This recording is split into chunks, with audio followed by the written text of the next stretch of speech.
तुमच्या शरीरावर जर या 12 भागांपैकी कोणत्याही एक ठिकाणी जर तीळ असेल, तर तुम्हाला श्रीमंत होण्यापासून कोणीही अडवू शकत नाही.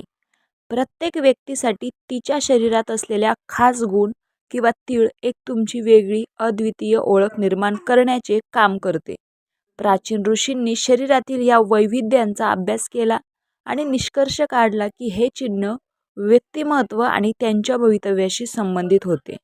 हिंदू ज्योतिषशास्त्रानुसार हिंदू ज्योतिषशास्त्रातील या गोष्टीला तीळ असे म्हटले जाते. शरीरावर तीळ असणे आणि स्थिती अत्यंत महत्त्वपूर्ण आहे.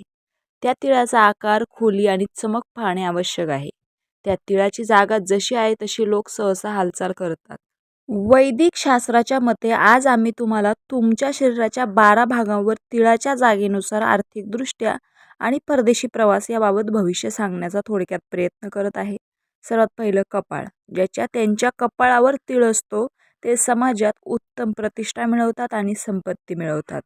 ज्यांच्या डोळ्यात तीळ असतो, उजव्या डोळ्यात तीळ असेल तर ते भाग्यवान समजले जातात आणि अचानक श्रीमंत होण्याची शक्यता असते. डाव्या डोळ्यात जर तीळ असेल तर त्यांना अभूतपूर्व यश प्राप्ती होते. गालावर जर तो उजवीकडे तीक्ष्ण आणि गडद रंगाचा आणि लहान असेल तर ह्या व्यक्ती लग्नानंतर अतिशय श्रीमंत होतात. ओठांवर ज्यांच्या होठावर तीळ असतो ते लोक आपल्या बाळाच्या तुलनेत अधिक संपत्तीचा उपभोग करण्याचा प्रयत्न करीत आहेत. ते थोड्या प्रमाणावर हट्टी असतात आणि कोणत्याही थोडक्याशिवाय अतिशय यशस्वीपणे यश मिळवतात. नाकावर तीळ असल्यावर काय होतं? नाक किंवा नाकाच्या काठावर तीळ असेल तर असे लोक खूप रागीट आणि भांडखोर असतात.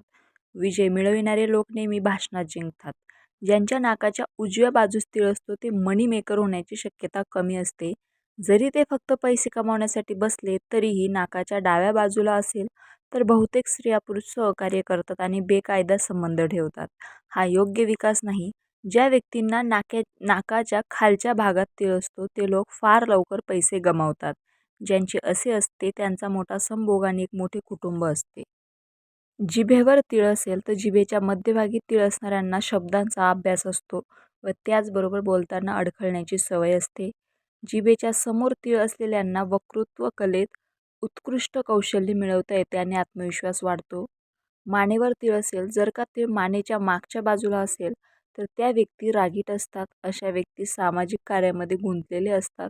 ज्यांना समोरच्या बाजूला तीळ आहे त्यांना अभिनय, कला आणि संगीत याबद्दल चिंता असते. खांद्यावर तीळ असेल, जर तो उजव्या खांद्यावर असेल तर ते ध्येयवान असतात आणि कोणतेही काम संपल्याशिवाय ते स्वस्थ बसू शकत नाही. डाव्या बाजूला असल्यास ते नेहमी दुसऱ्यांबरोबर लढत असतात. छातीवर जर तीळ उजव्या बाजूला असेल तर अशी माणसे शांतताप्रिय आणि बहुतेक वेळ शांततेत व्यतीत करणारे असतात. जर तो डाव्या छातीवर असतील तर अशा व्यक्ती समोरच्याला मोहून टाकतात आणि त्यांचे सगळ्यांशी चांगले संबंध असतात आणि ते थोडे धार्मिकही असतात. पोटावर ज्यांच्या पोटावर उजवीकडे तीळ असतो ते सहज पैसे कमवतात आणि सहजपणे अडकू देखील शकतात.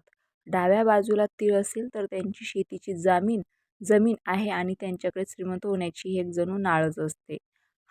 जर उजव्या हातावर तीळ असेल तर ते फार हुशार, बुद्धिमान असतात. त्यांना कलेमध्ये स्वारस्य असते परंतु त्यांना आर्थिक सुख नसते. डाव्या हातावर असल्यास त्यांना प्रचंड यश मिळते. कला आणि शॉर्टकट मनीच्या नाद अधोगतीला येते. ज्या व्यक्तींना पाठीवर तीळ असतो ते चांगले नेते असतात आणि राजकारणात सक्रिय होऊन मंत्रिपद प्राप्त करतात. ज्यांच्या उजव्या मांडीवर तीळ आहे त्यांना परदेशात जाण्याचा योग असतो आणि डाव्या मांडीवर असलेले तर ते झोंबीच असतात. ज्या व्यक्तींच्या उजव्या पायावर तीळ असतो ते यशस्वी व्यावसायिक असतात, तर ज्यांच्या डाव्या पायावर असतो ते धार्मिक भाषणबाजी कमी करणारे असतात. कमीत कमी एकदा तरी कायद्याच्या कचाट्यात नक्की सापडतात. रामकृष्ण हरी.